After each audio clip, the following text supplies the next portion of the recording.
Bro, I just want to tell you, welcome everybody, number one. But number two, that last picture you showed, Ty, me and Al look like somebody's stepdad having to take like 10 kids to fucking soccer practice. And you and Scott are like, so we're going out. Like, you guys are the dads that don't have to take the kids, right? And we're the ones that had to take them. If you go back and look at that picture, we're like, what's up, Willis? I got my Marine Corps PT sweats on just for you, bro. Just for you, bro. He did. He was showing them off earlier. Just for you, bro. Yeah, but he didn't have anything but those on. It was kind of embarrassing. Yeah, that's all I had on. Yeah, Willis, tell Julie, man, we tried with CU, but they let us down in the end. But she probably feels like I do. We got cheated a touchdown. We should have won that game by a point, but that's neither here nor there. But shouts out to Julie because she rolled with me the whole way. Yep. All right. So I told you guys I got a question.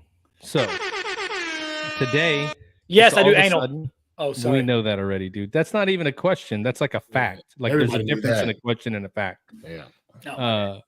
So I was walking in the kitchen. I started humming like a song. So Becky said, "This person sings that song," and I was like, "No way, that person sings the song." But when you look it up, actually both people sing it. So going back to Cali, who sings it? Going back to Cali, yeah, so that's LL Cool J. LL Cool J and Notorious B.I.G. B.I.G. sings it too. Yeah. Which one's better? LL Cool J. LL Cool J. Bro. It's the original. LL, bro. Okay. The original's always better. With the lick lipping. Don't be throwing stones at people. I'm just asking questions. Going bok to Cali. It's not the same. No. Whoa! Yeah, shaking them, taking them. Funny, neither one of them were on that coast, right? I mean, that's kind of funny. Yeah. How are they going back? They were never there. Just, you know.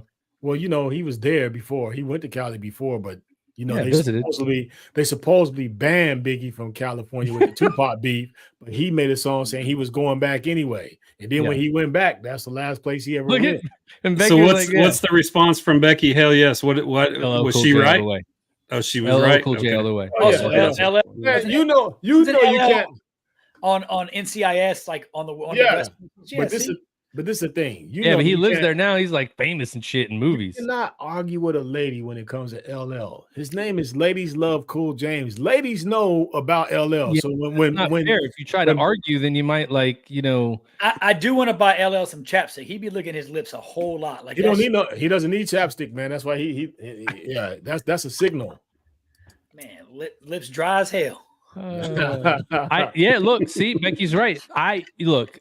I'm a sheltered person.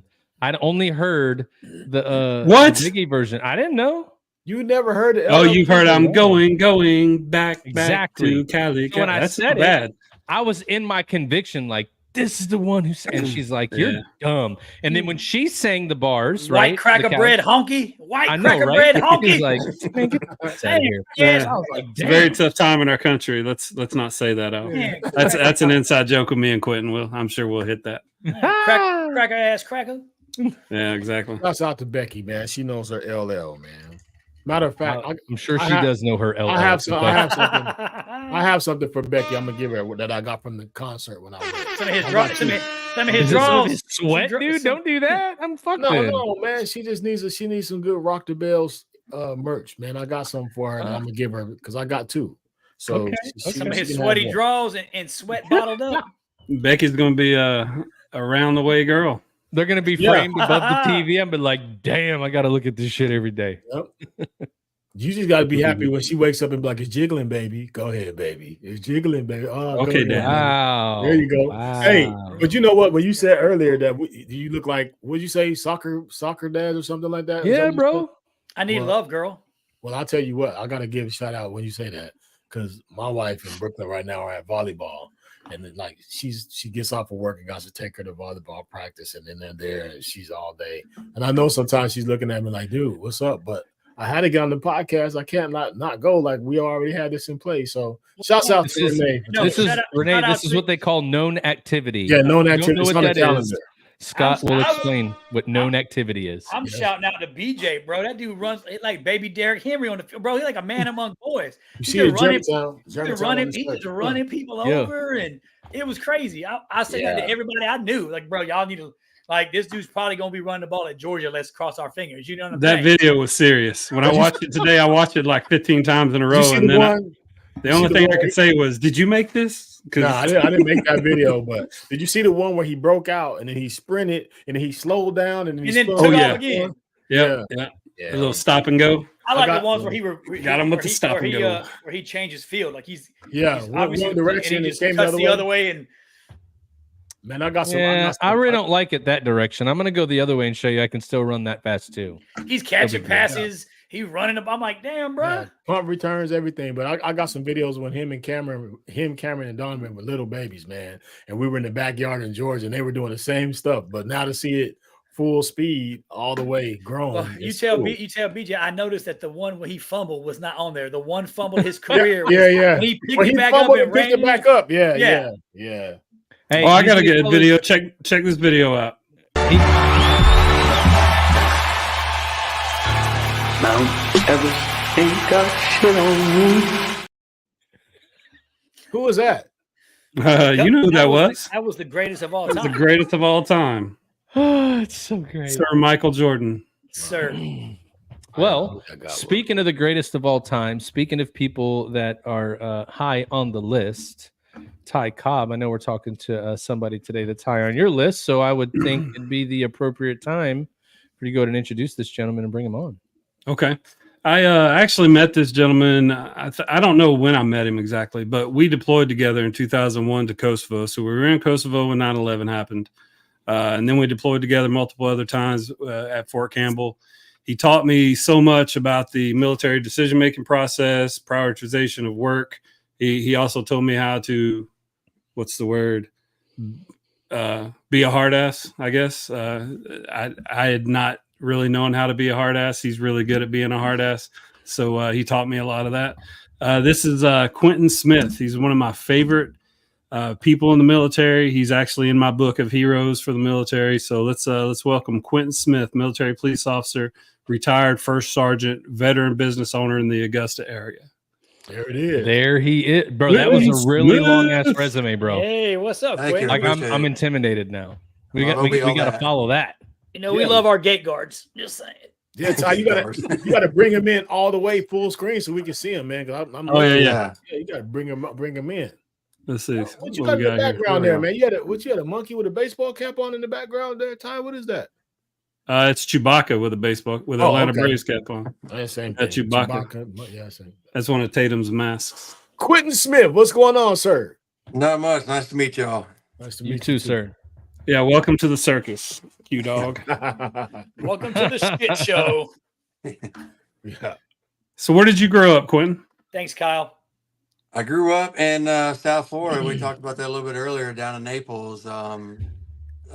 Moved down there when I was about 8 years old, bouncing around prior to that, other states through various reasons. Stayed down there, graduated high school down there, and joined the military. And 30 days after graduation from high school, went over to Miami to MEPS and flew out to Fort McClellan, Alabama from there back in July of 1992. And that kicked off the long career in the military from there. 1992. So what motivated you to join the military in the first place?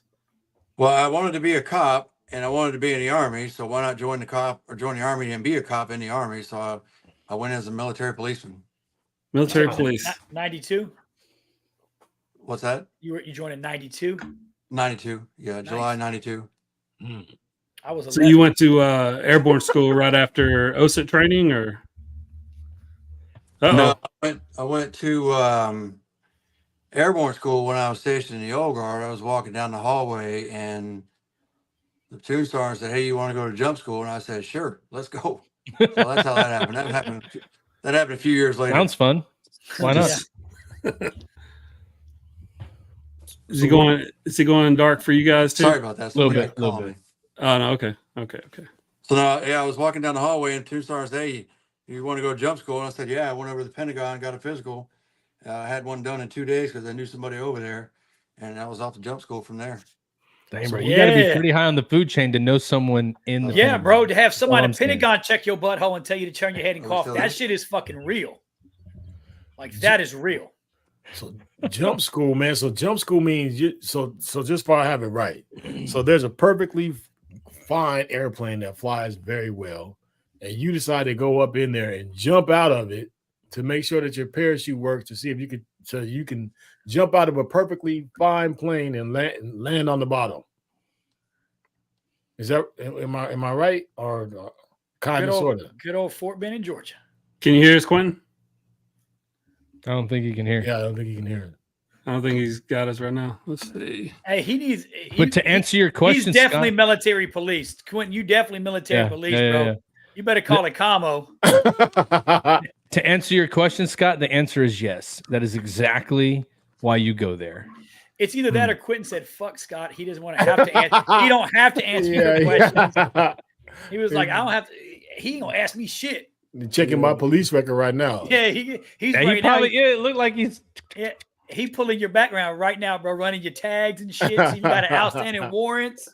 Yeah. Let me call him real quick. Well, see, Hey, he only has warrants in Denver. Can't get me in Houston, bro. yeah, you don't have nothing in Houston. I'm clean in Houston. Yeah, I know how that is though, man. If you're on your Apple computer and somebody calls you on your phone and they call, he's probably gonna have to log out and come back in just because that phone. It happened to me. So when somebody calls for all of a sudden you can't hear shit. Yep. Well, we'll bring him down, Ty. We'll bring him down and bring him back up when he pulls his stuff back up. Defund the HOA. Fuck that HOA, bro. These motherfuckers taking Yeah, my but money. so let me They don't enforce. listen. No, go ahead, man. Go Listen. ahead. So when you wear that shirt, did they automatically want to make you the president of the HOA? Oh, bro, they don't even invite me to meetings. I'm like, I got a question. How come we pay HOA? He said, "I have a question." We pay HOA dues, and I still see people parking on the street. They ain't bringing their fucking garbage cans in. The grass ain't cut. I got an issue. I'm paying y'all Look, $100 a how's year. that dude? When you were in like the all hands call with like the officers, right? The admiral's there or something. Raise my hand. And Got a everybody's question. like, anybody got a question? Al's the guy that raises his hand. Everybody's like, fuck, No, we'd be here for a I while. was the guy that when I came in, they gave me the little index cards with the questions I was allowed to ask. Like, if you're gonna ask some shit, you can ask on this card. And I was like, fuck these cards. I got a question. Hey, So you don't stick to the cards. That's what you're saying. my number one question is, how does a CB pull up his socks? You know how they do it? How? Doing the podcast will be canceled, but essentially you take your pants all the way down, you pull your socks up, and then you pull your pants up. They didn't. Oh, that's true.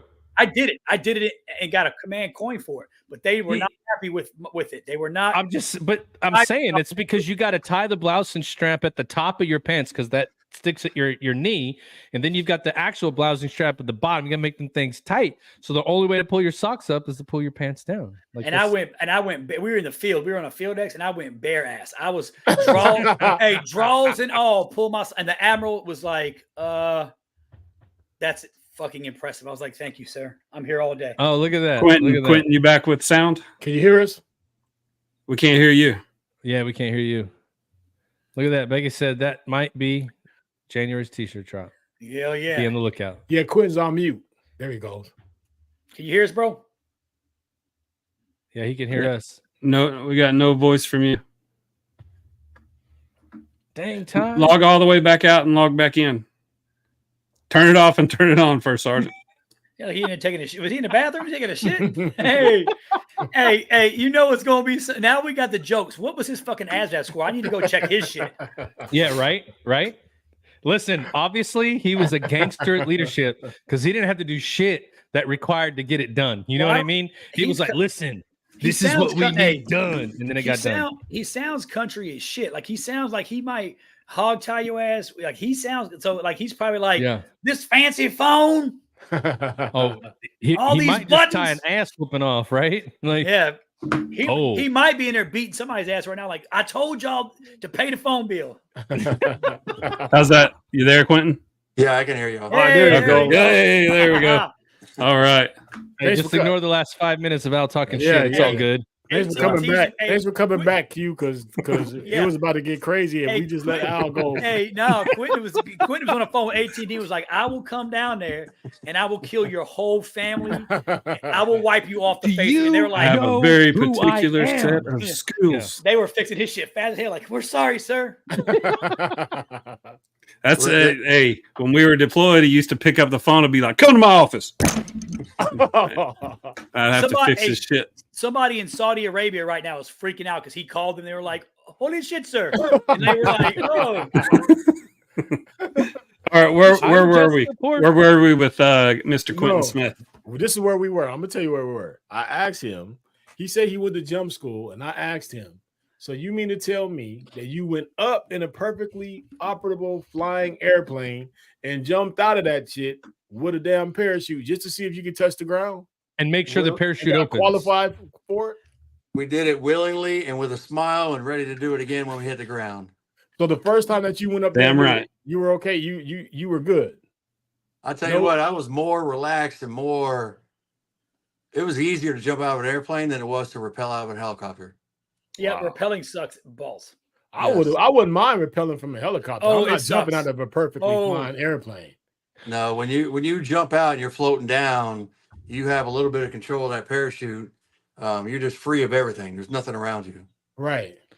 Well, Until Depends on you where hear you're that jumping. splat. Until there's that splat. Because it'd be me. They'd be like, hey, who got Blake's parachute? Yeah, I got It's it. got to be in the plane like a freshman Yeah. on prom night. let's make sure he looked into the.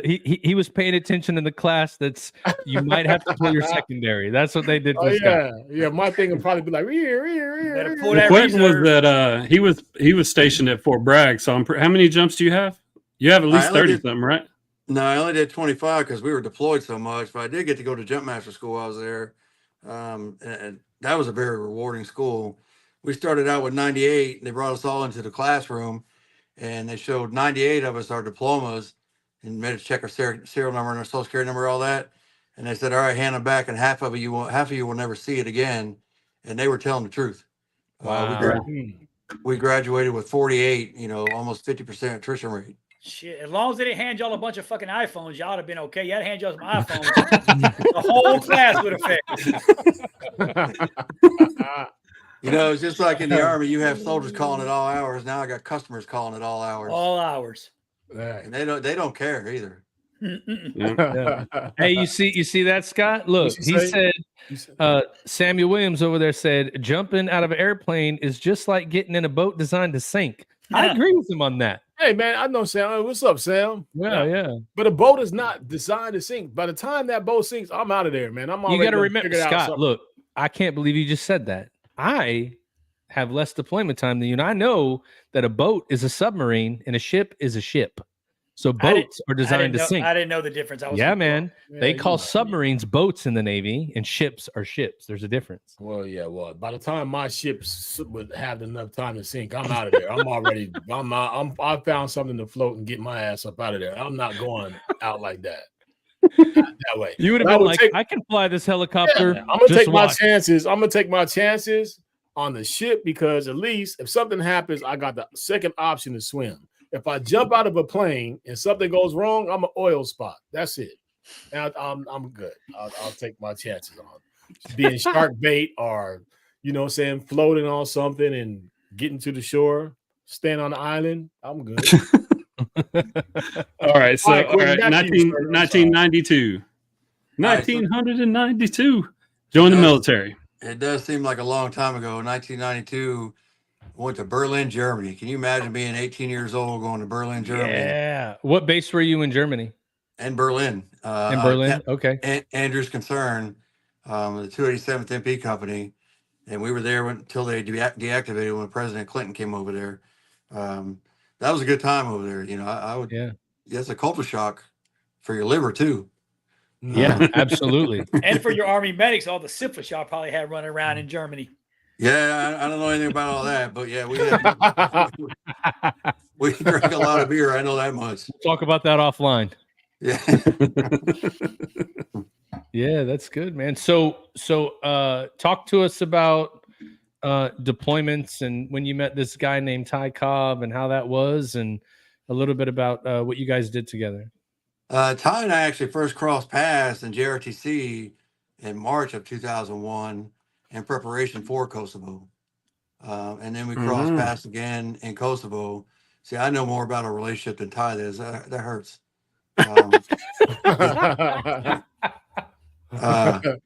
Then we crossed paths again there in Kosovo.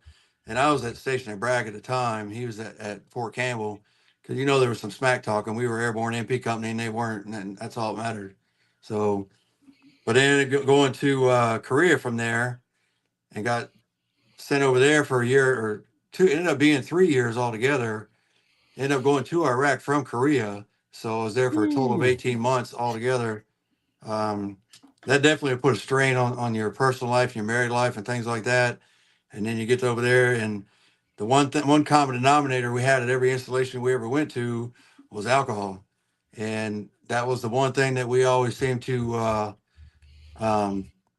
migrate to on the weekends and whatnot. And especially when you were in Korea, hitting that soju, that stuff was not good for you. Ooh, But Yeah, I remember soju. soju tents, yes, sir. So I Yeah. remember when we went to Korea with the bees and we talked to the Korean firefighters, the first thing they told us, make sure you hit the soju tent on the way out. Do Mhm. not hit that thing on the way in. And we had a guy that didn't listen. And we got Yeah. up one morning to pour concrete at a job.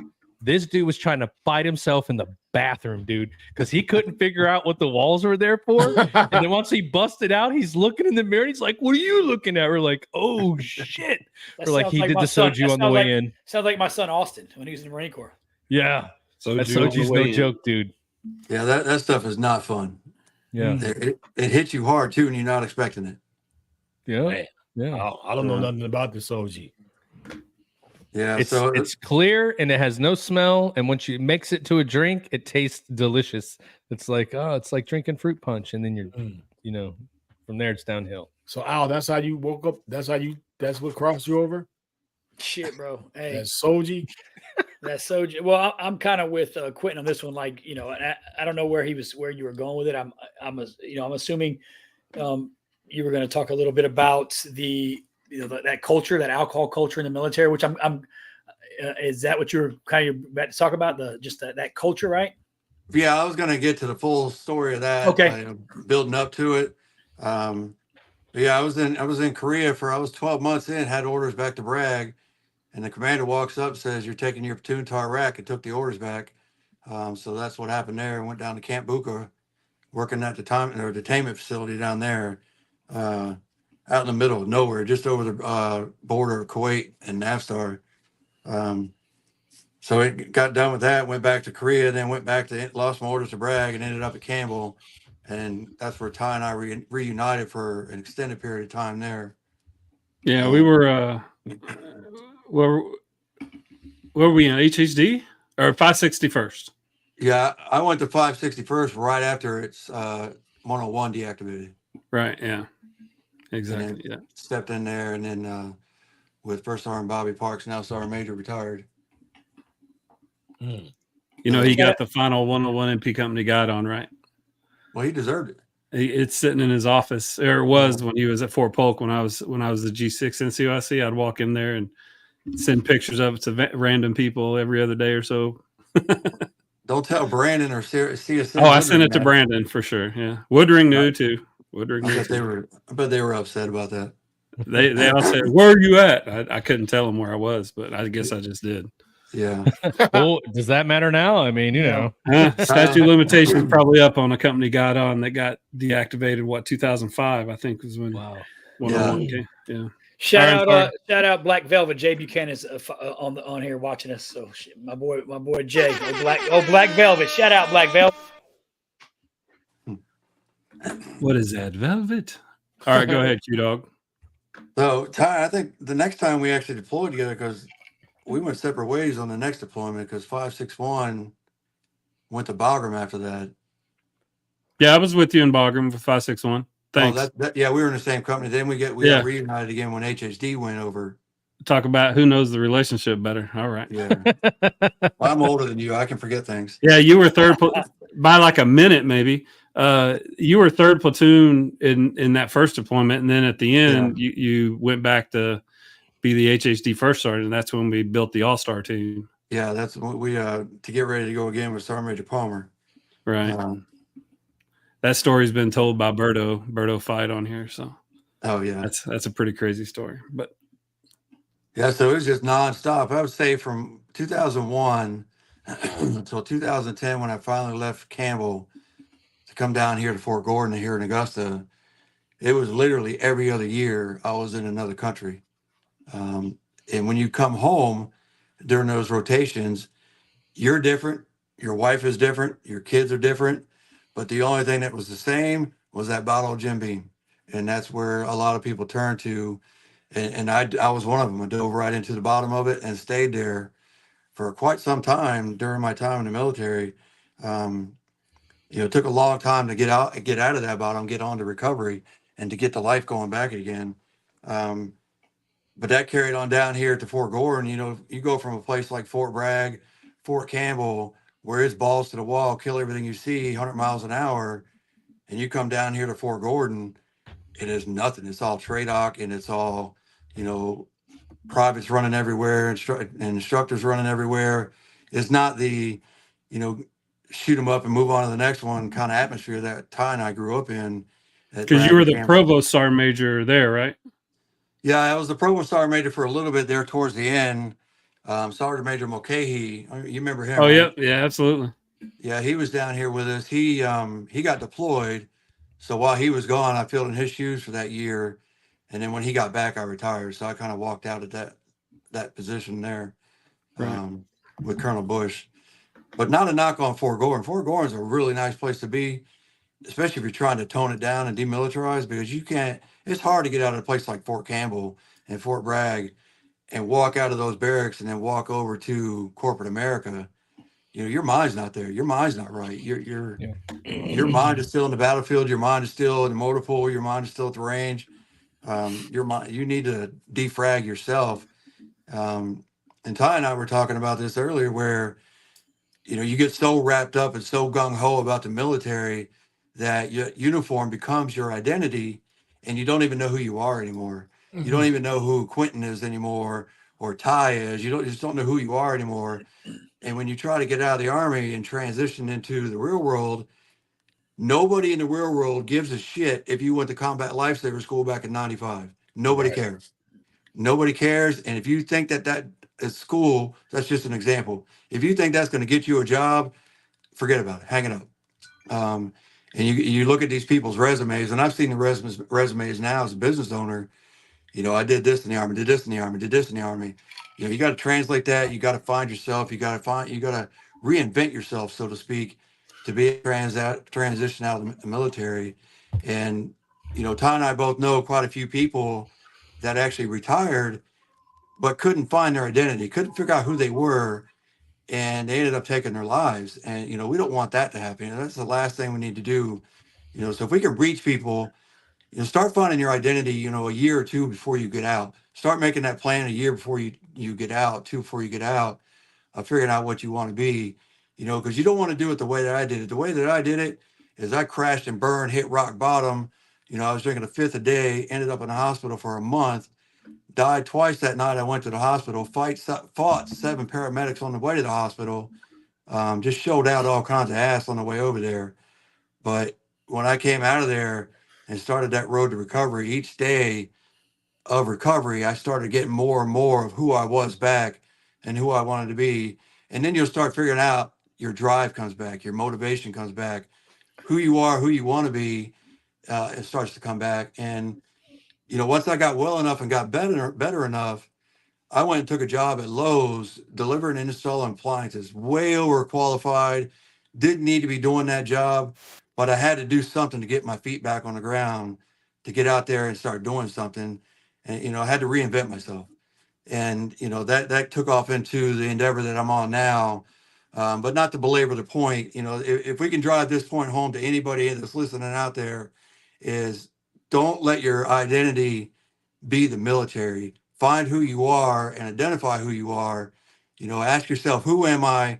What do I want to be? What am I bringing to the table? What can I bring to the table? You've got this history, you've got the values, you've got the ability to work together, you've got the knowledge, you've got the leadership. If you walk out of there with a degree, you got that. A lot of your NCOES schools and things like that will translate to, leadership skills and things like that. But we've all heard the saying, don't let your resume wear combat boots. And a lot of people will get out and do that. And they think because I went to ANOC, you owe me a job. These people out here in the civilian world, they don't know you shit because they don't even know you. Half of them don't even know what the Army is, because every time I go to a customer's house now, what'd you do in the Army? I was an MP. okay, let's go look at this refrigerator. You know, they don't, that's all they care about. And then move on to the next thing. But you know, if you get a guy that was in the military, I've run into a lot of guys who are at the 101st. You know, I can sit and talk to those old timers for hours because they got some stories. Yeah. So no, it was a hard lesson to learn, but I wouldn't be where I am today if I didn't go through that and learn that and still have everything that I got while I was in the Army to have alongside it. So, you know, I wouldn't wish that path on anybody. So if we can reach somebody to avoid that path and get help now, you know, if you got a drinking problem or if you don't know who you are and you're getting ready to get out, you know, I was also going through a divorce at the time. I was 6 hours away from my kids. There was a lot dumped on you at one short period of time, and you're sucking from a fire hose trying to figure life out real quick. And Jim Beam does not help you. Jim Beam is not your friend. That's just going to compound and make the situation worse. Damn. Dang, Q, you put a lot of stuff out there, man. But I want to tell you straight up, bro, you badass, man. And I'm glad that you pulled yourself out of that shit, because your story is what needs to be told and needs to be heard out there for people who got into a dark place and couldn't figure out a way to get out. And I'm gonna just tell you, man, you are a badass for being able to figure it out. However you did it, however slow, however long it took, you kept waking up, you kept trying, and you're still here, man. So I commend you for that from the bottom of my heart, man. Hearing your shit, that was real talk right there, brother. That's what I like to hear on this podcast, is the success story of that, because you didn't get catapulted out of it, man. You dug, you fought, you know what I mean, for your kids, your family, yourself. Shit, even if you had to take a job at Lowe's, like you said, you knew it wasn't where you needed to be, but you still got up and did what you had to do to still be here, man. And that's the story. That's the true championship trophy right there, man, is that you're still here and you did that. So I just wanted to give you that while I'm here, man, before I forget it, for it leaves off my mind, man, for sure. I appreciate that. This is what working for Quentin was like. He was in charge of me in one shape or another through two deployments, like directly. Like I worked directly for him pretty much, because I was always with him. I was like his battle buddy, along with another guy named David Rupp, who I have a long history with. But we were such a group that he made us. You know, he had some fire behind him, but he would let us learn our jobs, learn the peripherals around us, and then adjust the way we were going to do something our own way. And then once he figured out who you were, because he would map out everybody he had in his formation. Once he mapped out who you were, he would put the right people together, and shit just worked. So just like now, we would talk to each other after I got out in 2017. I was like hardcore. I was a hardcore guy to be just a support guy, you know? So we would talk back and forth to each other on the phone just to keep each other sane. Like he was getting ready to retire, I was already out, or, you know, whatever the case may be. It's just great to have someone like him that is able to wax poetic. Thanks for the shirt, by the way, man. To wax poetic about things and speak directly to me. I trust what he says. I believe in what he says. And so he's one of them people like me and Al talk about. You can call him, it doesn't matter when. And you're simpatico. You're just like, you're right there. You know what things smell like when they're describing something. Mm-hmm. That's what Q is to me, as well as Woodring and Berto, because Berto went on these deployments with us too. I think he deployed 2 out of 3 times with us. But yeah, so it's a very close knit group that I was able to be around. So when I hear the other people talk about all the shit that happened in their units, I had such good leadership in front of me. All these people that I talk about, these people were all in the same unit. Like we were all together. It was a span of 10 years, but man, the leadership I had. And this is just a guy, you know, another one of my fucking awesome leaders. So yeah. So hey, Q, thanks for that. Q. That's out, man. Q, question I have for you though, real fast, what we're talking about a little bit. So because I'm, you know, trying to figure out how I could tie it into where you can help, so we can help somebody who may be similar in the mindset, right? Can you tell me or tell us a couple of things that kept you motivated to where you didn't give up? Like, you know, when you have those moments when you're like, man, hell with this shit. Look at where I'm at, man. I'm drinking this every day. I'm feeling like this. What are some of the things that you use, or what were some of the motivators that got you to where you were able to get up, wake up, and still keep pushing? That's a good question. I've been asked that question before, and one of the reasons that I dug myself out of that hole was my daughter told me when she was like 7 or 8 years old, she was like, Daddy, I need you to be there to walk me down the aisle. And if that don't punch you in the mouth, nothing else Oh will. yeah. And then, the second thing is I got tired of being viewed the way that I was being viewed. I got tired of not having credibility. I got tired of my word being tarnished, being labeled, all that. And, you have to reach inside to overcome that. It takes a lot of self-discipline, self-worth and self-pride to get yourself out of that. And, as Ty can tell you, I'm pretty fucking stubborn when it comes to things sometimes. And I made a goal and set my plan and in motion, and that was it. I wasn't coming back from it. I wasn't going to go down that road again. I can go into a bar right now, sitting right next to a guy drinking a fifth, and I wouldn't even touch it. Wouldn't even think twice. Wouldn't even look at it. So that's how far gone I was at. And you guys know as well as I do, you can preach to your blue in the face until that guy wants to stop. He's not going to stop. Yeah. Until go ahead, I'm sorry. Until I wanted to stop drinking, nobody was going to make me stop drinking. But no, it just took my daughter saying that to me, and then looking in the mirror one day and say, no, this isn't me. I got to figure this out. Yeah. Well, I was going to say, you touched on it earlier, and it rings true probably for everybody that watches our podcast, right? The culture of the military, unfortunately, right? That's the culture, right? Every battalion party, every Christmas party, mid-deployment parties. There's not a party, there's not an event in the military where it's not centered around alcohol, right? Even when Matt can tell you, Scott could too, when we make chief and we drink from the grog and we do all these, we toast with port wine. It's very alcohol centric. And it brings up like my son Austin, he's on here watching too.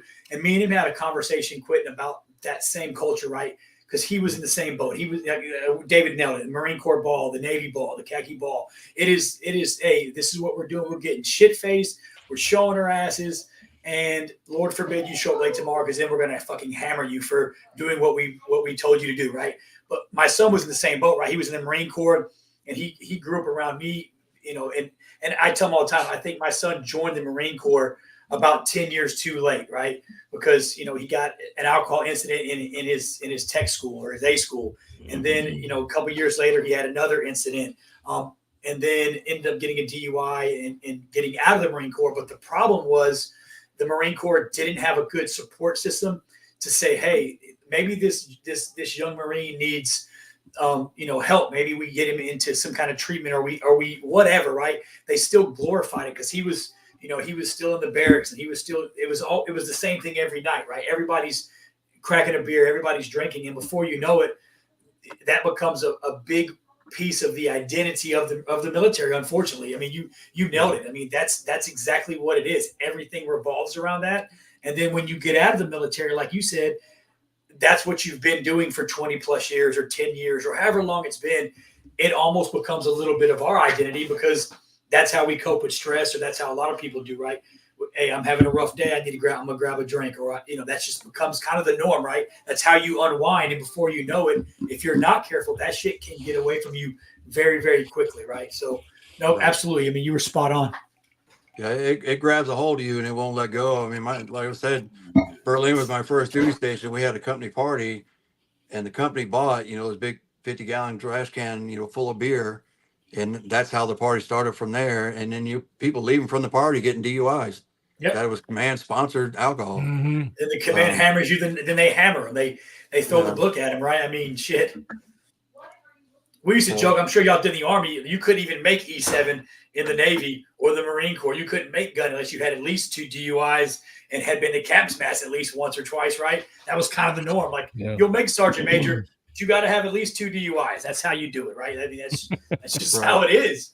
Hey, Quentin, we're going to take a break real quick, so don't go away. And when we come back, we'll talk more about your journey out of alcohol, and I definitely want to talk about your business. We'll get right back to it.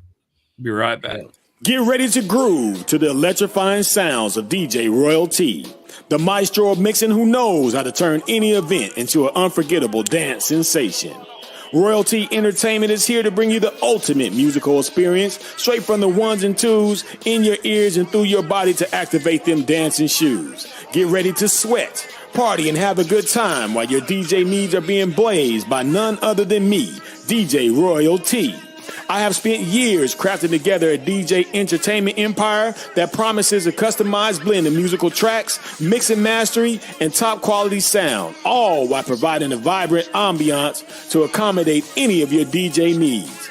Royalty Entertainment Services is your premier one-stop shop for top-tier musical entertainment and is hosted by yours truly. For more information, reservations, and booking, feel free to look around the website at godjroyalty.com. I am DJ Royalty, and this has been another Royalty Entertainment production. Yeah.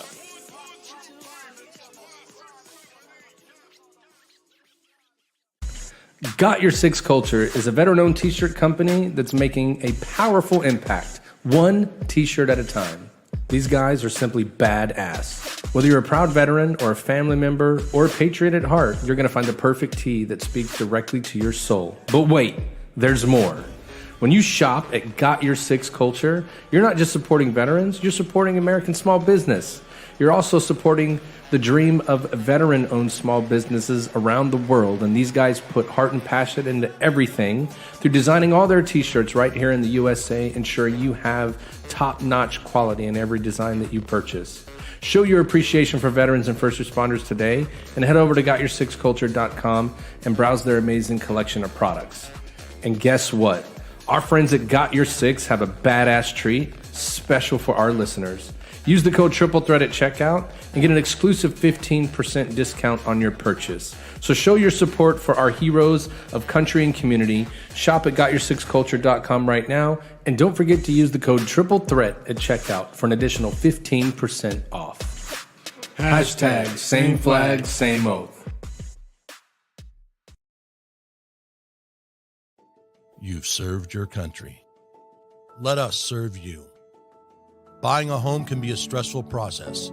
At Veteran Mortgage Solutions, we have decades of experience qualifying your benefit income and making it part of your credit profile. We help veterans obtain mortgages at great rates with better terms. This is our dedication to America's warfighters.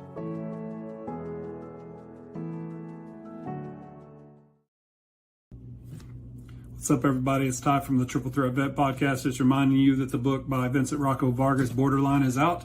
I've got mine on Audible, but I actually got a hard copy today from my wife.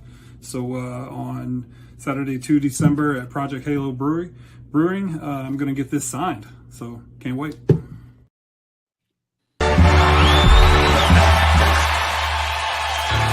Mount Everest ain't got shit on me.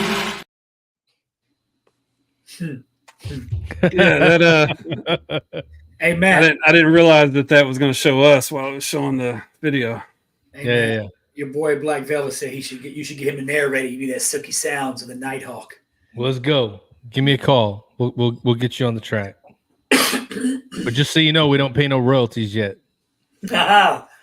When my bank account's set up, I got a checking and a savings, and Hey, Black Velvet, you need to get out there to Germantown and watch DJ Royalty's son just busting him over the head out there, as killing the game. So get your behind you. I know you live in that area, bro. Get out there to Germantown, bro. Support BJ. Yep.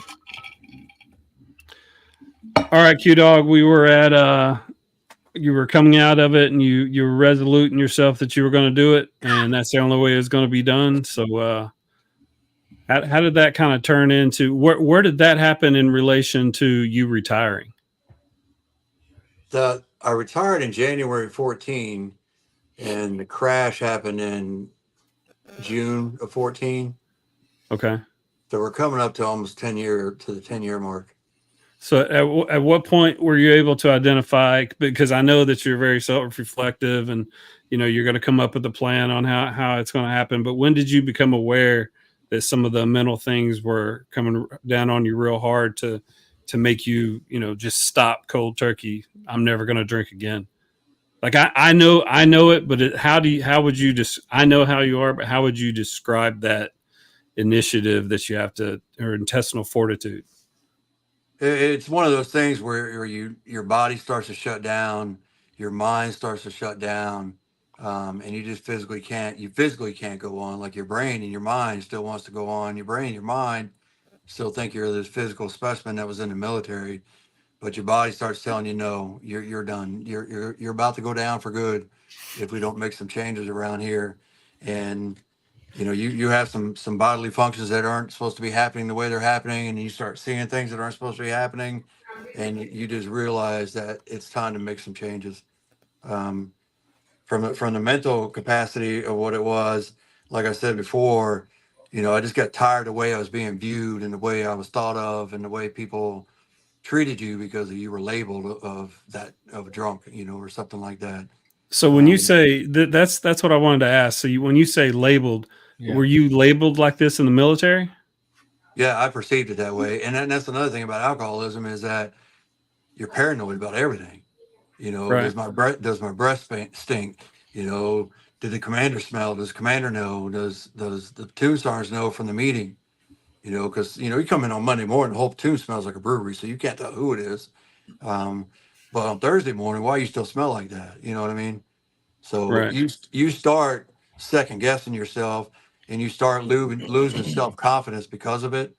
And one of the biggest regrets I have from it too, from the military, is what it took away from those soldiers that didn't deserve that. That's an apology owed to each and every one of them as well. Especially being the first sergeant of a line MP company and not being who I could have been for them, being 100% for them. That's a big regret that I'll take with me forever. And even the last 3 years at Fort Gordon here, that's not who I was, when I was an E6 or an E7, still kicking in doors back then. So, but yeah, your body will tell you when it's time to move on and when it's time to make a decision, basically. Your body will tell you, and then, you're psychologically, you got to make a decision. You got to make some decisions on what you want to do, either pull yourself out or just stay there and, and wallow. And, I made that decision, and here we are. So when you were going through the after part, you went to the doctor, and then you came out of that. You decided to make the change, right? So did you just go in like cold turkey? I'm going to go into like an inpatient program. Did you do it on your own? If you could, if you're able to, or you're willing to, like, describe the journey of what it took to you get to the point where you are sober, because sometimes people just don't know where to start, right? Yeah. They want to do it, but hearing someone's story on how they accomplished that sometimes can help. So if you're okay with sharing it, like, what was your process to help you get through that part, and what kind of things helped you get along that? The one word that I can use to describe that process is you have to submit to recovery. And if you don't submit to recovery, you're not going to recover.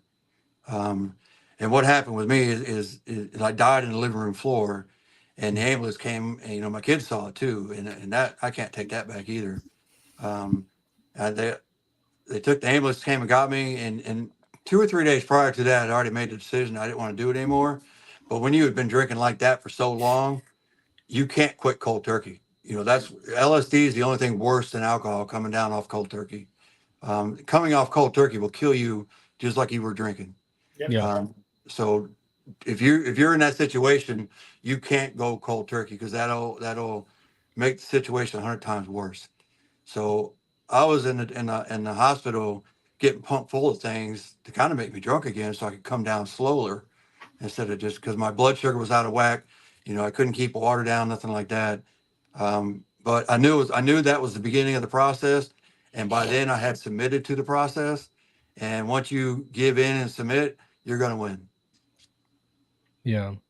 So coming out of that and submitting to that and doing those things, like, what are the today? I know that you said you can go into anywhere. It doesn't matter where it is. You could sit down, you can talk to people, they can have their drinks, they can have their good time.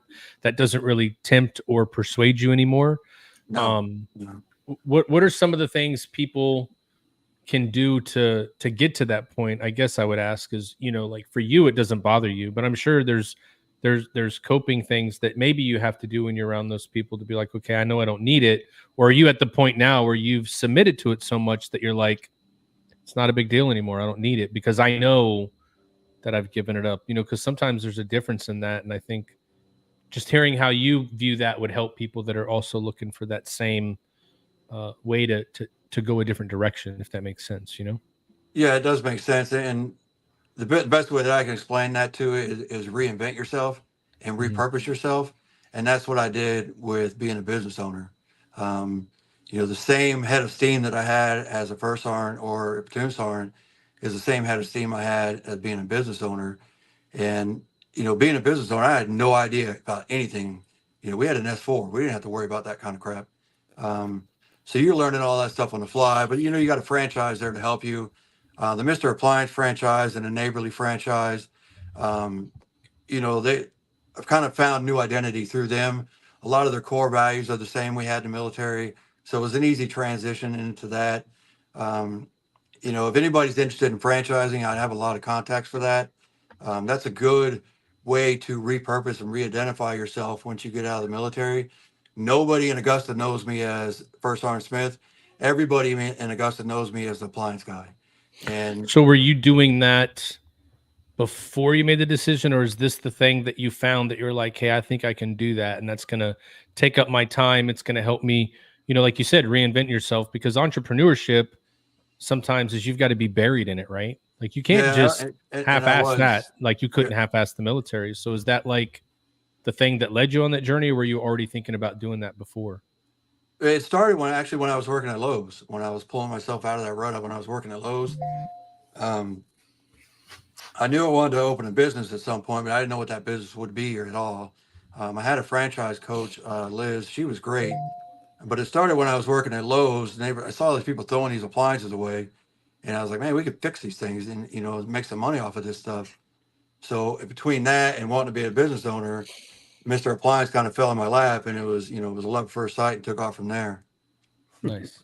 Quentin, so kind of along the lines of Matt saying, so that obviously worked for you. That process may not work for everybody. Are you active in any type of support groups? Are you, do you work the 12 steps? Is there any other stuff that you do outside of, being engulfed in your work and being focused and motivated, right? Because everybody probably is not like us, right? We're motivated individuals. We're driven, and we're driven towards a mission, whatever that mission is, whether it's a civilian job. Are you involved in any type of support groups, or do you have resources in support groups that help? No, and I went to the VA for the PTSD, that kind of training or counseling, so to speak, through that. But it was one of those things where, my story is going to be different than everybody. Everybody's different. What drove me was an internal drive, an internal fire to reinvent myself and move on. I did not do AA. I didn't go to any alcohol counseling. I didn't do any outpatient or inpatient treatment. The only reason I was in the hospital was to detox.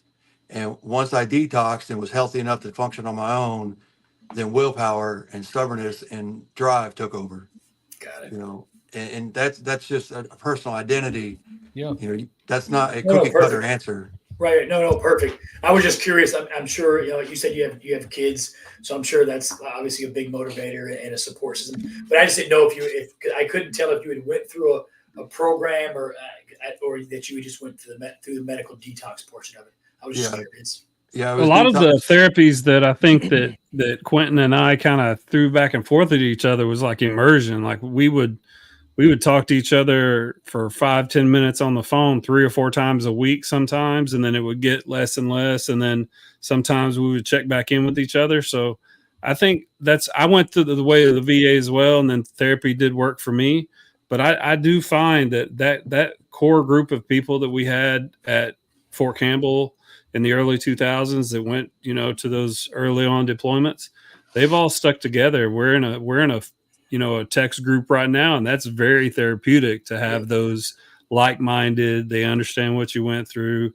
They understand your buttons and understand that you may be acting like, you may be getting overwhelmed for no reason. So they know how to put you in check without it, kind of like we've developed that, guys. Yeah. It's a small unit mentality, and that's kind of what all the leaders did. So yeah, I know he does a 12-step program to go through his day, because he plans everything. He's like a freaking genius with all that logistical stuff. I'll never say this to his face, but Yeah, that's why he and I got along well together.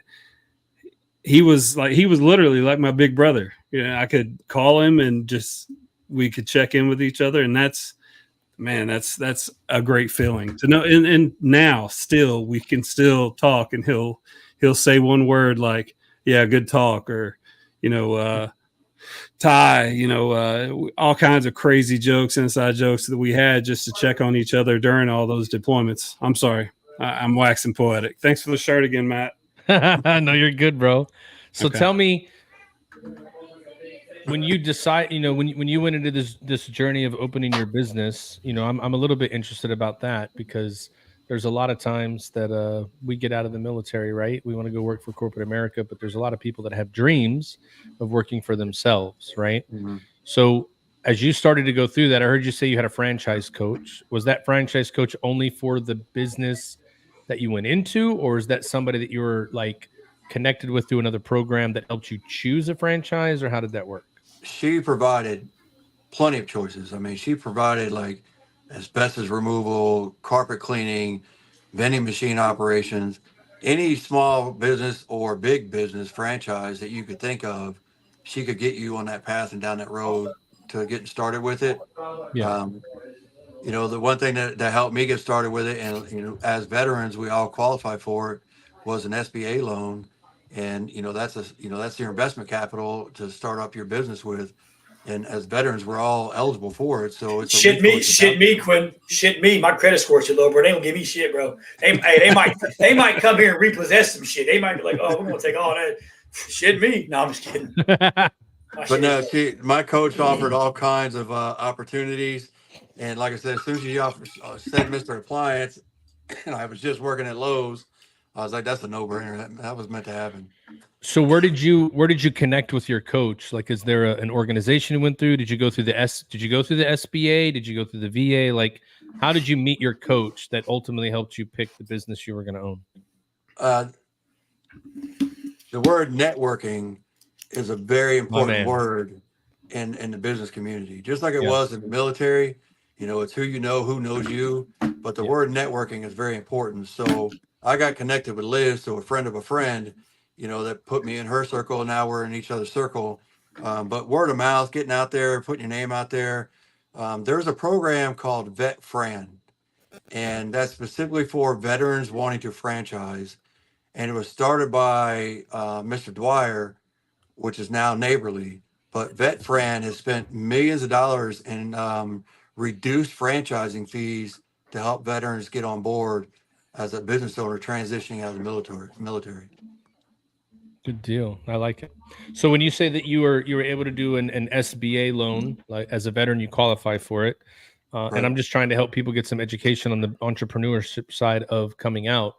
Is that something that is only for veterans, or is that like because I know veterans qualify, but as a specific loan for veterans through the SBA, or is it one that any small business owner can apply for? Well, SBA stands for Small Business Administration, so Right. I'm assuming it's for anybody. But don't quote me on that. I can't speak to that. Man, fuck them civilians. Well, I know that I've read up a little bit on like the SBA, and they do have like a sector there where they can help veterans with entrepreneurship. So did you join like your chambers of commerce where you're at once you were starting to network? Did you join, they have BNIs, they have networking groups, or did you just use that old adage military guy that you were like, I need some stuff. I need to go talk to some people. There's different ways to do it, but how did you approach your networking? Like what helped you the most? The same thing we'd go if we went into a third world country. You got to get out there and get boots on ground. You got to introduce yourself. You got to let them know who you are. BNI's, Chamber of Commerce, every meeting you can possibly go to, passing out business cards. When you get your vehicle wrapped, that's your daily driver, so everybody knows you're out there, out and about, doing your thing. Marketing, advertising, just the same thing, same way when you guys promote the show, your marketing, because we're Google driven. Without Google, we don't have a business because we're a need-based company. So it's a need-based, need you now kind of thing. BNI was a big thing. The chamber's a big thing. Advertising and working with those folks out there, sponsoring luncheons for insurance companies, just whatever you can think of, just to get your name out there. You know, I started this in October, and we didn't go live until January. But from October to November was kind of like the equivalent of the hours you put into in basic training. Okay. You got to put the work. You got to put the work into it. And you know, now we've been doing this for 7-8 years.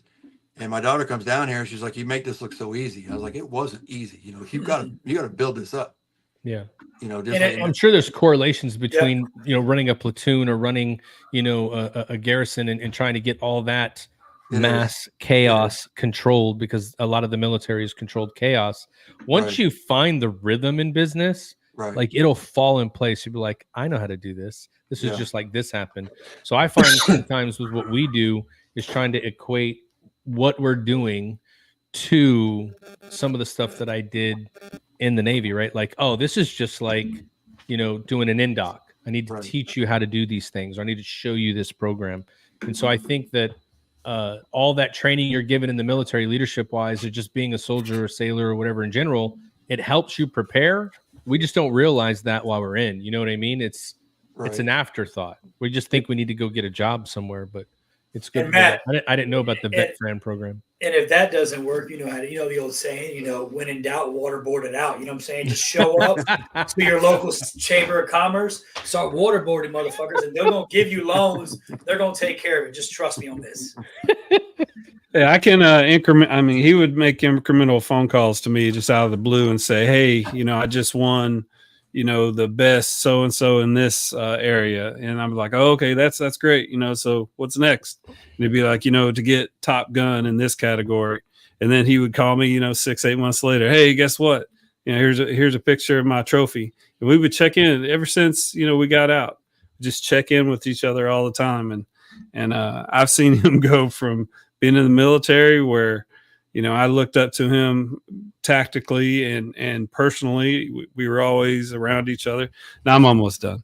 Always around each other. I've looked up to him, and then now to see him as such as a successful veteran business owner, like I look forward to each year. I almost look up Mr. Appliance, and I use them here because he owns some 3 franchises over in you know, the Augusta and South Carolina area. That's why I use them here in Houston. So I mean, he's so goddamn good at his job there that I use him here. So nice. So I'm his biggest cheerleader, man. I love this dude. If I get handcuffed to my refrigerator, I can call. I might be naked, but you could come in, get me out of the cuffs, and repair my shit. Yeah, that's an easy one there. Yeah, I appreciate Say that like it happens all the time too. Yeah. It's another Thursday, dude. You'd be surprised what we walk in. I could in Augusta. So me and Matt were actually. I wish we would known you were there. We were not too long ago. We were in Augusta, and it was like, this is a real. And I'm from like the Columbus, Georgia area. I was like, oh, this is a shithole. Like, oh, outside of the golf course, I wouldn't live with this motherfucker to save my life. But yeah, next time we're out that way, bro, we'll have to link up for sure. Yeah, absolutely. So Julian Henderson was asking us real quick. The name of the program is Vet Fran. Victor Echo Tango Foxtrot Romeo Alpha November, right? Vet Fran. Correct. Yeah. And then right here for you, Julian got your 6 is giving you a link there. If you want to go ahead and copy that down, that's where you can get information on the program. So that's good. So I mean, now you're up, you're moving. What's next for the business for you? You know, as you do entrepreneurship, right? Ty was talking about you needed to win an award, you wanted to get to another level. So I'm sure like the future of what you're looking at, are you looking to branch out? You're going to open more? Like what's your plan going forward now? Are you just comfortable where you're at? Well, we kind of shifted focus because when I first started, you know, the goals and the ambition were to spread out, you know, because it's an ego thing at some point too when you're dealing with that. But the bottom line suffers when you spread out. So if you could stay close, narrow in to home and go deeper into your market, then your bottom line goes up. Your top line may go down, but who gives a shit about that? You care about the bottom line. Mm-hmm. And the bottom line, if that goes up, you know, I've got this thing going for another 13 years and, you know, my daughter graduates college. There's a chance that she could step in and take over the business and keep it running. You know, she's got something to walk into, you know, that's like shake and bake ready made. But as far as myself, my exit strategy to get out of the business and what it looks like for the next 10 years is along the way, we're doing investments, we're doing savings, 401ks, so when I walk out of here, when I'm 61, I'll never pick up a tool bag again. And I'll be sitting at the lake house or on the boat. You're And a what do damn you good find- dad. That's awesome. Yeah, right. What do you find are your best investments that you're going to jump into, especially for like a retirement focused thing? Well, right now I have a financial advisor, and we allocate so much money to him a month, and he distributes it out where it needs to be. So I don't know if you're doing it in the stock market, but the way the economy is right now is actually the best time to buy, because everything's so bad right now. But when it gets better, it's going to be good. Yeah. So that's kind of the 10-year plan, the goal like that. All the wars and stuff like that are great. Rookie of the year, Top Gun, best appliance repair and Augusta, all that stuff's great. But, just like in the Army, CLS school in 95, Top Gun and Rookie of the Year is not going to pay for my retirement. Yeah. So you got to think 10 years down the road, what am I doing for myself in 10 years? Very true. Very true. And this is what pep talks were like when he was my first sergeant. Yeah, you did your fucking job. Now move out. Here's the next mission. I'm just glad my kids ain't But listening to first the podcast. sergeant, just tell me I did a good job. What do you mean you want some time off? We give you Saturdays and Sundays, maybe. No, man, I got so much latitude from the first sergeants that were in charge of me. I think they knew I was a pretty weird dude. Yeah. So Well, they always It was- ask, like, don't you get 8 hours a night? That's time off. yeah, exactly. So it's getting about that time, huh? For sure. For sure. It's about that time. So just a quick question, Quentin. Has there Yeah. ever been a time where you've been really nervous to answer a whole bunch of questions, i.e. like being in a police lineup, question for a crime, anything like that? No. First time Not for on that everything, right? level. Not It's the on first that time level. for everything. Right. Because our man Scott has got a whole list of questions for you. So just get ready to get into the hot seat, my friend. Okay.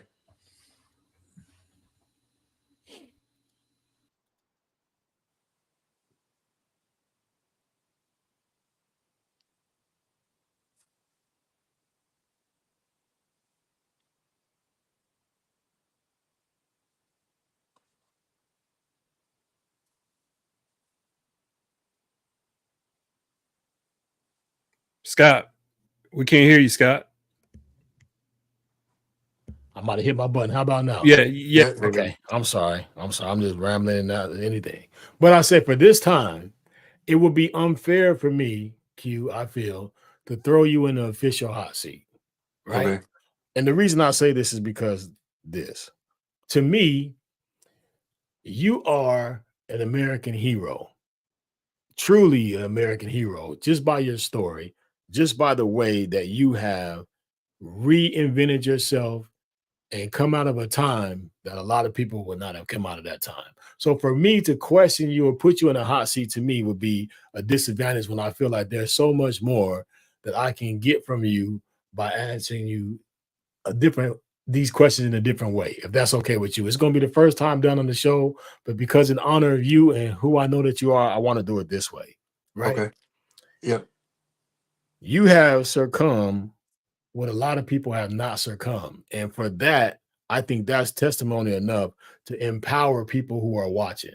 My question for you, and it's going to be 10, but it's not going to be a 10 question about things that are irrelevant as far as music and stuff like that. Right. I would like to know for you, give me 10 people who were impactful that was your support source to get you from your downtime to now, that you want to especially give a shout out and appreciation to for you being where you are, looking at retiring from somewhere else now. You woke up, you've done it, you still here. Man, you said yourself that you died and came back. This is your new life. Right. And you're here, man. And I'm just going to tell you, you are an American hero to me. You are a super American hero. We've had some badass people on the show, but your story is what I need to keep on pushing forward to the people who are watching. But I want to put you in the hot seat, and you can just tell me in any order how you want to, the 10 people who have got you back on your feet, being strong? Who was your support group that got you back to the Mr. Smith that you are today? Well, the first two people I'd have to start with are my son Garrett and my daughter Kaylee. With their just being around them, knowing that they're going to be back to see me or be around each other, and the reestablished relationship that I have with my two kids, that's worth its weight in gold, obviously. But those two are heroes to me because of the way they stuck by me and the way they were always came back without judgment, without bringing it up, without worrying about the past with them. They're your kids, so you got a clean slate with them. So those two are my heroes as well. The night that I went to the hospital, that night there was a friend of mine, Karina Gilly. If it wasn't for her helping me out through this stuff, and she actually took my kids back to almost all the way to Tennessee that night to get the kids back to their mom. So she was a major help in all that. Even my ex-wife is on that list too, because not one time did she badmouth me. Not one time did she discredit my name to the kids. She was always supportive, through the recovery. She was always supportive through the military as well, but I screwed it up with alcohol. So those four are definitely on the list. Ty is on the list as well. We've heard the bond all throughout the show tonight. But Colonel Bush is on that list as well. Colonel Bush and Sergeant Major Mulcahy were my last two senior enlisted advisor and colonel before I retired out of the military. And, still close friends with Sergeant Major Mulcahy today. Still get happy birthday wishes from Colonel Bush all the time. Both of those were great men, and they weren't judgmental. They knew it was a problem. They knew it was needed to be addressed, and they knew that it was getting addressed. But both of those men were there to help and support through that. I don't know what number I'm on now, but I alluded to it earlier in the show. The soldiers at Fort Campbell, the soldiers at Fort Gordon that didn't get the benefit of my full capabilities, those soldiers are my heroes too, because I owe them an apology, but they also just did their jobs. They didn't use it against me and say, well, first sergeant's just drunk, or first sergeant, it wasn't used again. They still did their jobs. They still show respect. They still knew I was a good person and didn't hold that kind of thing that against me. And I don't know what number I'm on right now, You good? but my wife now, Ryan, she didn't see all the shit that I went through, but she understands and she relates, and she doesn't hold that over my head. She doesn't hold it against me. She supports. She's there. She understands it's there. She understands what I went through. And I've rebuilt my life with her, as a man and being married and a husband. She has two kids as well. So our four kids come together. We have our own family now. That's something that you lose when you're drinking. So she's definitely one of my heroes now, that we can have that kind of thing together. My man. And, So yeah. look, so I see, I did what I wanted to do. That was good. But I'm gonna give you credit for 5, because now the people who are watching it would be unlike me, DJ Royal T, to remix it and mix it back again. I'm not gonna let you go. You thought you were out of the hot seat. That was my way of getting you in. But I'm only gonna you halfway through. I'm gonna give you these 5 that everybody wants to know, because I know Ty and the guys want to know what your answer is this. But I changed it up a little bit, but some of these I have to know from you. First one. You have a choice. Bo Jackson or Barry Sanders. Who is a better football player? Man, both of them guys are men of character. Both of them are not cocky and arrogant. They just do their job. Silent professionals. I just watched that show on Barry Sanders, so I'm going to have to go with Barry Sanders. Okay, Barry Sanders. All right. Now, who is a better basketball player? Allen Iverson or Steph Curry? I like Steph Curry. All right. Here we go. Ty, this one's for you. Now, Ty's your man, but I need to know from you, Q, because I know that you know these two.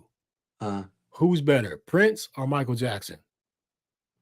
Oh man, you got me on the spot on that one. Oh yeah, you thought you was out the hot seat, but the fire's on the screen, so I got to put the Yeah. more fire on you now. Come on, you got to do this one right, Q. I'm counting on you.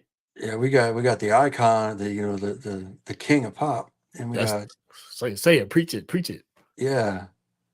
The king of pop and Mr. Pop his booty cheeks out on the stage with high heels on. Which one? I'm not trying to lure you either way. I'm just saying. We're gonna go with Michael Jackson on this Oh one. man, that's my man. All right, this is the one right here. The last question of the day. This is the All right. one everybody knows what it's going to be, but I just All need right. to know for my people out there. LeBron James or Michael Jordan? Michael Jordan. Damn, you answered that one fast. Michael Jordan's my generation, man. All right, you officially come out of the hot seat, man. Give it up for my man Q Smith. You know, you were able to Hey, get I like how you talked him into Michael Jackson, though. That was good. it was a really good sell. He was buying it the whole time. He was leaning in. He was listening, and I thought he was going to get up and put his hand in the air. You did a good job on that one, Scott. Hey, I try to get him. 50%, dude. 50%. I couldn't get him with the Michael Jordan and LeBron James one, man, but we were close. Oh, there was no selling that one, bro. Oh, Jordan. That was quick. Well, Q, I appreciate you, man. Like I said, in my book, you're going to go up there as a true American hero just because of your heroism of wanting to fight and wanting to do better. I think that it is a loud message to speak to people out there that are looking for a reason to quit. You look for a reason not to, and you're still here and you're doing it, man. And for that, you are the hero of the day for me, sir, in my book, for sure. Absolutely. I appreciate that. Thank you. Mm-hmm. Well, Ty, you brought him in. I mean, you got to. I did my thing. You know what I mean? I want you to. This is your man. Well, he's our man now. You know what I mean? He's part of the family for sure. But it was awesome having him here on the Triple Threat Vet podcast. I don't know if you want to stay with us for the sport part of it. You're welcome to. Oh no, he's staying. He's staying for the sports. Oh, okay. Yeah. Well, let's get to it. He's gonna pick some of these games with us. I don't even think y'all know what we're picking this time. Well, I hope it's conference championship games. Okay, yeah. I hope I just randomly chose some, so that'll work. Well, there's only a couple played this weekend, so yeah. For the record, people pick like NCAA Division I quarterfinals. For the record, no. Our hero was right. As much as it hurts me and makes me want to throw up in my mouth to say, our hero was correct. CU didn't do what they CU did exactly what he said that they were going to do, and I was wrong. Hey, so I see Dennis Green and Al every time he talks. They are who we thought they were. Oh man, you tried. Why'd you have to circle it and make it special like that? That's not right. I had to have him feel a little bit special. I can't believe that I got caught up in fandom and went 10-2. I should not have done that. I feel stupid. I feel like a fanboy. Next year, I hope he stays. I hope he doesn't leave. I hope he's definitely staying in Colorado, and I hope they do better next year. Yeah, he's going to stay. He's going to stay, man. They're going to do better. But for this week that happened for real, Ty, I got to know how the hell did I only lose one game this week? And it was the one that I thought was a lock, man. How Kentucky going to go in and beat Louisville like that? Yeah, that was a shocker. Hey, we got a funny story. Household was like divided on that one. So yeah, I got a funny story about a Kentucky football game. So Quentin went to a Kentucky football game when his Florida Gators played in Lexington. And like he called me, I think it was during the game, and it was a call where it says the entire interior line takes down Tim Tebow. Just to rub it in, he would call me, say that, and just hang up. You know, that's kind of relationship we had. Well, I called you one time when Tebow was about to score on a jump pass, and you hung up on me. Yeah, damn right. Yeah. Hey, but since Tebow, how's it been? It's been nothing. Tim Tebow. He still goes and hangs out though. He just got put in the Hall of Fame this weekend. Nice. Yeah. All right, so here's the picks from last week. Yep. And the final standings for this season is I won.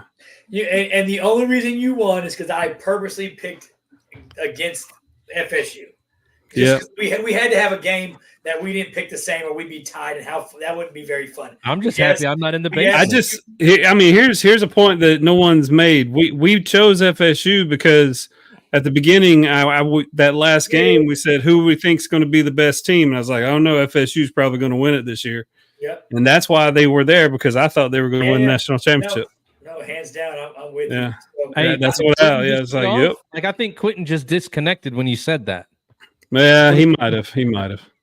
Anyway, I knew better than to pick the stinking ass Gators. I was like, I got to pick one different than Ty, and I was hoping maybe I got lucky, and I did not. Well, Here we go. In my defense, I should Ty, be. we have 1, 2, 3. We have 5 games to pick this week, and you've already given yourself the title, man. I think Al could come back on you this week and take one for the.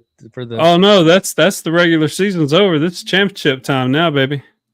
I mean, we can go week by week if you want to do like a little gentleman's. No. You know what? No. We're good because this is gonna get real. This is gonna get real right now because I don't have. Yeah, I mean, I don't have to be in my feelings anymore picking Colorado, so I'm good to go. You know what? In my defense, man, we should have won. We should be 8-2. Should be. Hey, and I should be 6 inches taller and have 2 inches left. Whatever. No, you should. 2 inches more on my penis, and I don't. So wow. Hold on. We're missing these. Oh my God. Even hey, did Julie you will tell see? you. But did you see the comment Dion was making? I saw some social media stuff where Dion went on the thing and he goes, "Yeah, all these kids wanted to be on TV. They wanted to be in the limelight. They wanted to be shown in these big games, and they wanted to be noticed." He goes, "But they didn't listen." Because sometimes when that comes, you have to perform. And when that comes, it's hard to perform. So he kind of was like, they got all they wanted, but they couldn't handle it. And so now maybe they're going to be like, we're ready to listen. Man, every game except for those 2 that they got blown out, they were one bad call away from being where they need to be. And I would tell you, Julie will contest that last game. The last game, man, they took a touchdown away from us. Nobody wants to talk about that. But if you watch the game, and I'm sure you guys didn't watch it, you guys just wanted to see them lose. If you watched the game, that catch, man, was a touchdown catch. For them to take that away, that was all the way bad business, man. It seems like people they just want to see Dion lose, man. But that's okay. Next year, it's not going to be that way. We're going to win. That's all I got to say about it. Let's flash more football. That's all I can tell Dion. Let's flash more football. Let's play and perform instead of looking like we can perform. And then dang, look at Julie. Julie said Colorado should be 8-2. Scott is right. Yeah, thank you, Julie. That's what I'm saying. Me and Julie are gonna. You know what, Julie? Me and you're gonna watch football. But we're gonna watch football together because everybody they're not understanding. They just, it is what it is. But we'll have to have a podcast and choose some championship games. Yeah. Well, let's get to it, man. I'm ready for this. All right, go ahead. You want to go first? Nope, I don't want to go first. As a matter of fact, I think I'll go first. Al should go first. Because I know that what he's going to do, he's going to wait for us to make our picks make his picks. I want to see I want to see him say. I'll go first. I already know my picks, so I'll go first. I know my picks right now. I can scream them out. Okay, I'll go first. Okay. All right, Georgia and Alabama. I got Alabama. Michigan and Iowa. I got Michigan. FSU and Louisville. I got FSU. Texas, Oklahoma State. I got Texas. And Oregon and Washington, I got Oregon. Mine is going to be the same as yours, Ty, with the exception I think Oklahoma State is going to beat Texas. All right, you got to say them because I got to write them real quick. I got Alabama over Georgia. Okay. I'm going to take Michigan over Iowa. Gotcha. I am going to take FSU over Louisville. Okay, and then this is the different. Yep, Oklahoma State is going to beat Texas by 3 points. Gotcha. And Oregon is going to beat Washington for sure. Damn, that was specific as hell, bro. Was you on that Back to Future car or what? Yeah, because I don't have to. I'm just a loyal person. I had to be loyal to my CU, and it cost me, put me all the way to the bottom. But that's okay. I'll be at the bottom. I'll do that. That's funny. For the loyalty piece. So let's see here. So I'm gonna go now. We'll let Al go later on, right? Mm-hmm. So I'm different. I think Georgia's gonna win. I think Georgia has their number. Georgia's winning. Okay. I'm gonna take Michigan. I'm gonna take Florida State. I also agree with Scott. I think Oklahoma State's hot. They're gonna take that game, and I'm gonna take Washington. Washington, bro? Yup. Over Oregon? Watch. Okay. Congrats. All right, I'll take that. All All right. No, it's me. Al. Okay. Yeah, go ahead. I might as well just say whatever Matt said. That's exactly what I was going to. I'm going Georgia. I'm going Michigan. I'm going FSU. I'm going Oklahoma State. I'm going Washington. Yeah. Well, Willis knows nothing. my man Q, it's on you, big dog. We got Alabama over Georgia, Michigan over Iowa. FSU combined opponent record is 60-something to 70-something. They're not going to beat Louisville. Louisville's going to win that game. Texas is going to beat Oklahoma State, and Oregon's going to win. That's a nice little. Dang, he just dumped on Florida State, bro. He sounded very very Florida State pick, dude. He was like, "I'm straining and it's coming out right now." He was very confident when he said it. I'm just really sad at you guys that y'all really like, oh, Georgia's overrated. Y'all are fucking nuts, but okay. National champions. What you talking about? But hold on. If we rewind a couple of things, there's a couple of games that you didn't even pick Georgia to win. I know that. But that was normally I would pick against them when I wanted to win because I have bad luck. But I'm just saying, Alabama, everybody's on that Alabama dick every year. Alabama's about to get their fucking shit drove again. And then when we play Michigan, we're gonna beat that ass too. Yeah, but we already know that even like whoever loses that game is still in the Final Four, bro. Oh, I doubt it. Yeah. If Georgia loses that game, they're still in. Where's the Alabama? only way Alabama's out of the top 4 is if they lose. Well, they're number 8 right now, right? Or 7? Where are they at right now? Come on, dude. We're talking about Final Four. They got to make that money. Everybody hates the SEC. That's the problem. But that's where the money's made. If Alabama beats Georgia, there will be no SEC team in the top 4 because everybody's a fucking SEC hater. Whatever. How could you say not? They won't. Alabama won't jump. How do you say no to Georgia after 3 straight years of winning and no losing, and they lose one game? Because everybody's a bunch of haters, bro. I mean, I don't know. I just I'm trying to be on your side. If Kirby Smart, I think I'm looking at that G behind you. It's hypnotizing me. I don't know what's going on. Hey, if Kirby Smart loses, I bet he goes to A&M. That punk. Let's go, Kirby. Throw that game, baby. Please don't, Kirby. It's going down. He's like, I already got a contract there anyway. This one don't matter. Whatever. I was going to talk shit and say if Georgia wins this year, I'm going to get a Georgia tattoo on my penis, but I don't have enough penis to do it. So it'll just have to be the G and the A. Like I can't get the full all the letters, but I'll just get the G.